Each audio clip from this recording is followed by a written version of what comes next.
Hello les gens, j'espère que vous allez tous très bien. En début de période de Covid, je sais pas si vous vous souvenez, j'avais posté une story où je vous expliquais que j'accompagnais un accouchement pendant la nuit et vous avez été hyper nombreux à m'envoyer des messages super positifs. Donc je vous ai posté une seconde story où je vous proposais de me poser des questions pour que j'y réponde. Et en fait il y en avait énormément et du coup je me suis dit que j'allais vous faire une vidéo sur YouTube. On commence tout de suite avec une petite transition. Et voilà, je suis prête pour aller travailler. Je vais vous parler de mon travail en tant que sage-femme. Mais il faut savoir avant que je suis infirmière sage-femme. J'ai fait une formation un petit peu particulière. J'ai donc 2 diplômes et je peux travailler soit en tant qu'infirmière, soit en tant que sage-femme. Ce qui est plutôt un avantage, en tout cas moi je trouve. Donc je me suis dit que pour commencer, il fallait d'abord que je vous explique, que je vous sorte un petit peu une définition globale de ce qu'est une sage-femme. Alors j'avoue, j'ai ressorti mes cours. Bizarrement, j'ai pas trouvé de définition. Les profs passeront pas par là. Du coup, ce que j'ai fait, c'est que je suis allée sur le site de mon école. Je suis créé une mini définition, en tout cas de la manière dont je le vis moi au quotidien. Une sage-femme, c'est quoi? Une sage-femme, c'est une experte dans la santé des femmes, la santé du fœtus et du nouveau-né. Donc le bébé dans le ventre pendant la grossesse, mais aussi quelques jours après sa naissance. On intervient en fait de la période de la conception, donc depuis la décision de faire un bébé, jusqu'à la naissance, les premiers jours de vie du bébé. J'accompagne donc toutes les femmes dans les situations physiologiques, ça veut dire en fait toutes les situations normales, là où il n'y a pas de complications, là où il n'y a pas de maladie particulière. Autrement, je passe le relais à un gynéco. Mais à partir du moment où la grossesse se passe bien, où le bébé et la maman sont en bonne santé, c'est une sage-femme qui va les accompagner pendant la grossesse, pendant l'accouchement aussi, et après à la période du postpartum. Et surtout avec l'allaitement. Et un truc qui me tient énormément à cœur, c'est les valeurs sage-femme, dans le sens où c'est vraiment quelque chose que j'ai appris à développer, que j'avais déjà en moi, mais qui ont été vraiment développées à travers ma formation et qui aujourd'hui font partie intégrante de moi. La première valeur super importante pour moi, c'est la communication, parce que on passe vraiment nos journées en contact avec les gens, c'est-à-dire que je suis en contact avec les femmes, avec des personnes qui sont angoissées, et ça c'est vraiment quelque chose de super important d'apprendre à rassurer les gens, à leur expliquer aussi ce qui se passe dans leur corps, parce que c'est des fois quelque chose qui est hyper flou pour eux, et à juste titre d'ailleurs. C'est vraiment quelque chose de très très important et c'est une des parties de mon travail que je préfère, de prendre le temps avec les gens et de leur expliquer voilà ce qui se passe, comment va se passer la suite des choses, et à essayer aussi de comprendre la façon dont eux ils ont envie que la suite elle se passe aussi. La deuxième valeur qui est super importante pour moi, c'est la collaboration. Parce que on fait pas les choses en fait dans notre coin. En face de moi, comme je vous l'ai dit avant, il y a une femme, il y a son vécu, il y a son histoire, il y a aussi son ou sa partenaire, et je collabore aussi avec d'autres sages-femmes, avec des médecins, avec des kinés, avec des psychologues, avec une multitude d'autres professionnels, et c'est hyper enrichissant. Et puis c'est aussi quelque chose qu'il faut apprendre à faire, d'entendre leur point de vue à eux, qui est pas toujours évident, soit dit en passant. La troisième valeur, c'est la valeur de promotrice de santé, c'est-à-dire que c'est hyper important pour moi de transmettre un maximum d'informations au couple et de vraiment leur donner tous les outils pour prendre une décision qui leur convient le mieux. Il faut pour moi que la femme, elle se sente en sécurité, que son ou sa partenaire se sente aussi en sécurité pour avancer sereinement dans cette grossesse et pour après vraiment se sentir à l'aise une fois que le bébé sera là pour rentrer à la maison vraiment sereinement. Le quatrième rôle hyper important, c'est le rôle d'advocacy. Ça prend pas trop sens en fait en français, ça serait un rôle d'avocate de la femme. Peu importe la religion, l'origine ou le degré de compréhension d'une dame, il faut que les sages-femmes les traitent exactement de la même manière, c'est-à-dire avec respect. C'est aussi ce rôle qui est hyper important parce que on aide les femmes à prendre des décisions qui sont éclairées. C'est-à-dire qu'un médecin, des fois, il a une vision d'une chose, mais ça correspond pas forcément à ce que la femme elle veut. Nous on est un peu là pour leur dire ok, je comprends que vous ayez envie de ça, je comprends que le médecin il a envie de ça, on va essayer de trouver une solution qui d'une part assure la sécurité au médecin, qui vous permet de coller un maximum à ce que vous avez envie, et on essaie d'autres ensemble de trouver en fait un juste milieu pour osciller entre les deux. C'est quelque chose qui peut paraître hyper flou si vous avez jamais été confronté au système médical, mais il faut savoir que des fois il est un peu rigide parce que tous les professionnels ont leurs habitudes, ils ont des connaissances. En tant que patient, ils ont souvent un peu peur de dire en fait non, ça me convient pas, c'est votre santé, c'est votre corps et on n'a en aucun cas le droit de vous imposer un soin. Vous avez le droit à tout moment de dire non, et c'est même hyper important de le faire parce que c'est souvent à ce moment-là qu'on peut prendre le temps de vous expliquer bah pourquoi il faut qu'on fasse ça? Des fois il faut qu'on le fasse, on n'a pas le choix parce que la santé de la femme et du bébé en dépendent, mais à 80% du temps, bah c'est par des habitudes. Il faut prendre le temps d'en discuter pour avoir votre accord ou alors pour trouver une alternative qui conviendrait à tout le monde. La dernière valeur qui est hyper importante, c'est le rôle de transmission, que ce soit en tant qu'infirmière ou en tant que sage-femme. D'ailleurs, c'est une valeur commune. J'ai souvent des étudiantes qui sont avec moi, qui sont là pour apprendre, pour devenir des futurs professionnels. Je vous avais demandé de me poser des questions sur Insta et il y en a une qui m'a demandé si c'était pas un peu une profession féministe. Moi, je trouve que oui, de plus en plus. C'est-à-dire que je m'en rendais pas compte au début quand j'ai commencé ma formation, mais on a clairement un rôle féministe où on est là pour défendre le droit des femmes. D'une part, leur droit d'enfanter, parce qu'il n'y a pas que les femmes hétérosexuelles, il y a aussi toutes les LGBTQ et plus. C'est vraiment un droit qu'il faut qu'on défende. Il faut aussi qu'on défende le droit à l'avortement. On est amené à accompagner des fins de grossesse, que ce soit pour des raisons de maladie ou de décision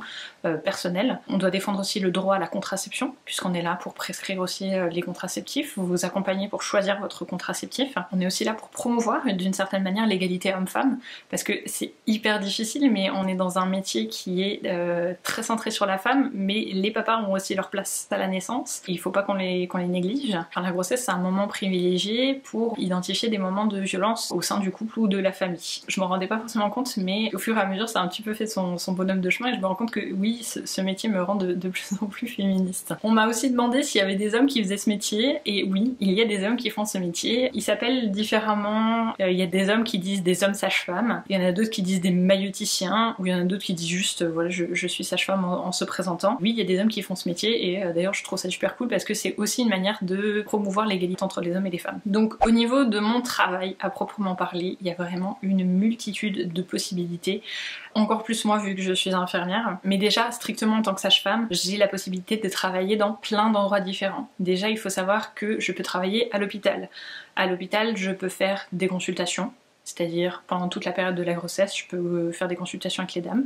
Je peux aussi faire des consultations gynéco, je peux être amenée à en faire. C'est pas la grande majorité de mon travail, mais ça peut m'arriver. Je suis aussi là pour faire des cours de préparation à la naissance. C'est quoi les cours de préparation à la naissance? En fait, c'est des moments où on se retrouve en groupe, donc plusieurs couples qui viennent, et on est là pour leur transmettre un certain nombre d'informations de comment ça va se passer, ce que notre hôpital peut leur proposer, voir avec eux ce qu'ils ont envie pour la naissance, et puis voilà, essayer justement d'y coller au maximum. Je peux aussi travailler en service de prénatal. Si la grossesse ne se passe pas idéalement, si on doit les hospitaliser pendant leur grossesse, soit parce que un bébé a envie de venir un peu trop tôt, donc on surveille et la maman et le bébé qui est toujours dans le ventre. Je peux aussi travailler en salle d'accouchement pendant le moment de l'accouchement et de la naissance de l'enfant, et en service de postpartum. Le postpartum, c'est la période après la naissance, donc c'est les 3, 4, 5 premiers jours qui suivent la naissance. Que vous ayez accouché par césarienne ou accouché par voie basse, on va en service de postpartum, et c'est à ce moment-là que l'allaitement se met en place et puis qu'on est là pour accompagner les mamans. Il y a aussi une autre possibilité, c'est de travailler en tant que sage-femme indépendante, c'est-à-dire dans son propre cabinet. Une sage-femme indépendante, elle fait quoi? Elle vous accompagne à domicile, elle fait aussi la préparation à la naissance, et en fait elle est là pour suivre votre grossesse avant et après l'accouchement. Il y a des sages-femmes indépendantes qui viennent dans les hôpitaux pour accoucher, mais c'est quelque chose de plutôt rare. Surtout, elles viennent à la maison, elles viennent voir comment ça se passe pour vous, si vous avez besoin d'aide, s'il y a des petites difficultés d'adaptation à la maison, elles sont là aussi pour vous accompagner à ce que la transition se fasse au mieux à la maison avec votre bébé, parce que ça chamboule un petit peu toutes les habitudes. Il y a aussi le concept des maisons de naissance, qui est un truc qui est pas du tout connu en France, mais qui est très développé par exemple en Suisse. C'est un lieu où on peut accoucher de manière non médicalisée. Ça veut dire qu'il n'y a pas de médicaments, qu'il n'a pas d'acte médical à proprement parler, c'est simplement votre sage-femme qui vous accompagne pendant l'accouchement. Ça veut dire aussi qu'il n'y a pas de péridurale par exemple. C'est une décision, c'est quelque chose qui se prépare pendant la grossesse. C'est quelque chose qui est assez privilégié, on va dire, dans le sens où vous êtes dans votre cocon et il n'y a personne pour vous déranger. Il n'y a pas de changement de sage-femme parce que changement d'équipe, il n'y a pas de médecin qui vient, il n'y a pas d'anesthésiste pour une péridurale. C'est vraiment un moment que vous vivez à 3 entre guillemets, donc la sage-femme, le papa et la maman pour l'accouchement. En général, les maisons de naissance, elles font aussi le suivi avant la grossesse et après.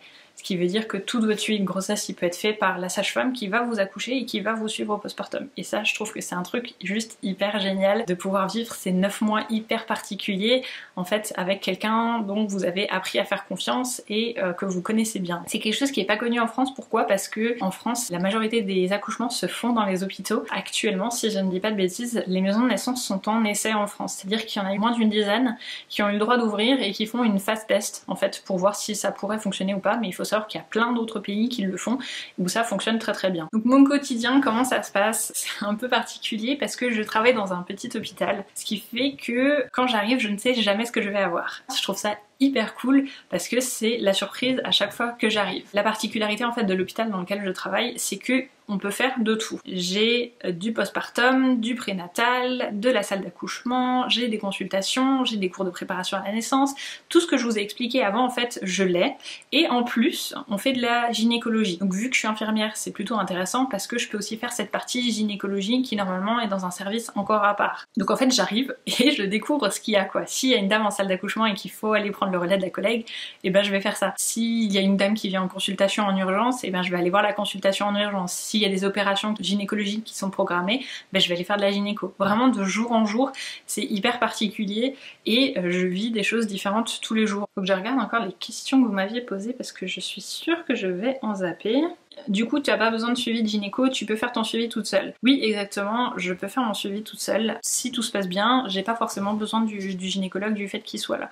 C'est quelque chose qui est d'ailleurs assez perturbant pour les gens parce qu'on a toujours cette image que l'accouchement c'est le gynécologue. Non, l'accouchement c'est la sage-femme si tout se passe bien. C'est le gynécologue s'il faut utiliser des instruments parce que pour une raison X ou Y, l'accouchement ne peut pas se passer dans des conditions optimales. S'il faut aider un petit peu ce bébé à sortir. Je peux aussi faire mon suivi gynéco toute seule d'ailleurs. Votre suivi gynécologique ne doit pas forcément se faire chez un gynécologue. En France, on a la chance de pouvoir se faire suivre pour ça par des sages-femmes. Ben, moi, je trouve c'est grave cool de pouvoir se faire suivre par sa sage-femme toute sa vie entre guillemets pour son suivi gynécologique et puis au moment où on a une grossesse, ben voilà, on peut continuer de se faire suivre par une sage-femme pour autant que tout se passe bien et qu'il n'y ait pas de complications. Faut savoir que dans 90% des cas, tout se passe bien, il n'y a pas de complications en fait, c'est juste une étape de vie tout à fait normale. L'histoire a rendu ça hyper médicalisé, mais c'est pas forcément une nécessité. C'est pas dégueulasse d'accoucher les femmes. Non. Non, c'est pas dégueulasse. Alors je vous avouerai que la première fois que j'ai vu une vidéo d'accouchement, j'étais là genre oh mon dieu mais je vais pas faire ça. Et en fait non, pas du tout, c'est pas dégueulasse. S'il y a un moment que je dois trouver le plus crade, je pense que c'est après quand le placenta doit sortir. Parce que c'est un moment où il y a du sang et puis l'odeur est pas super agréable. Mais l'accouchement en tant que tel, non, moi je trouve ça même plutôt beau en fait. Et souvent quand ça se passe bien et que c'est pas fait dans le stress, c'est un moment plutôt serein. Tu feras mon accouchement, pas le choix. Ça c'est les potes qui me laissent des messages.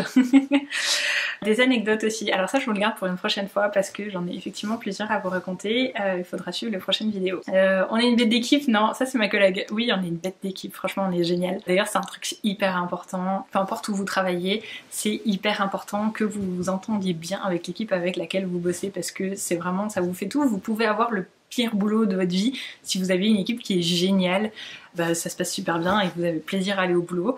Et donc voilà, oui, on est une bête d'équipe. Donc je voulais encore vous parler de la formation, comment on fait pour devenir une sage-femme. Je vais vous parler un peu de tout ce qui peut se faire dans l'Europe parce que au jour d'aujourd'hui on ne reste plus forcément dans son pays et c'est ça qui est cool d'ailleurs. La formation en France, il faut faire une première année PASS, donc l'ancienne PASSES. Donc cette année à valider avec la classification et selon votre position vous avez le droit de choisir la spécialité que vous voulez. Si vous voulez faire sage-femme, après vous allez dans une école de sage-femme et ça prend encore 4 ans de formation dans une école de sage-femme. Ensuite il y a la formation en Suisse. En Suisse, il y a 2 écoles différentes, c'est-à-dire que vous pouvez soit être infirmière, donc vous faites une formation infirmière pendant 3 ans et après vous faites l'école de sage-femme pendant 2 ans.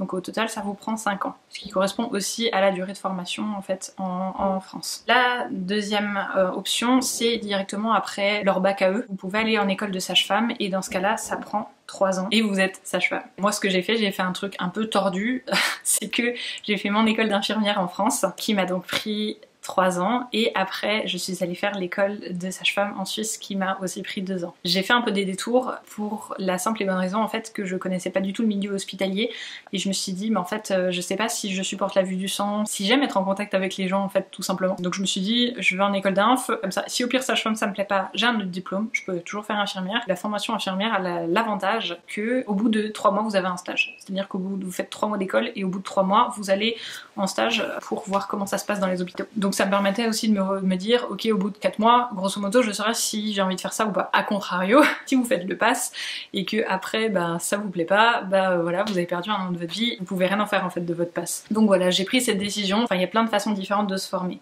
Je voulais aussi vous parler de la Belgique. La Belgique c'est un peu chaque école fait son délire à sa sauce. Il y a des écoles qui sont plus ou moins réputées, il y a des écoles qui sont plus spécialisées dans le postpartum, d'autres qui sont plus spécialisées dans le prénatal.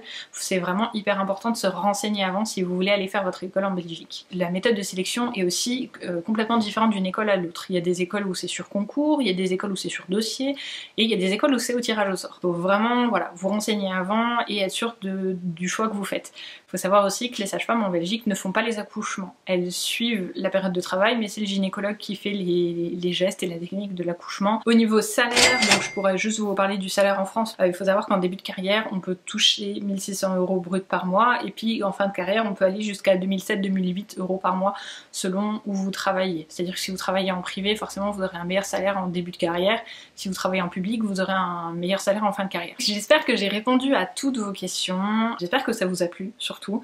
Si c'est le cas n'hésitez pas à me le dire, vous me mettez un petit pouce bleu, vous me mettez un commentaire si vous avez d'autres questions, si vous avez des suggestions pour les prochaines vidéos parce que ça me ferait super plaisir de vous parler un petit peu plus de mon métier parce que je passe quand même la moitié de ma vie au travail, hein. C'est vraiment quelque chose qui me tient à cœur de vous partager. Voilà, ciao ciao.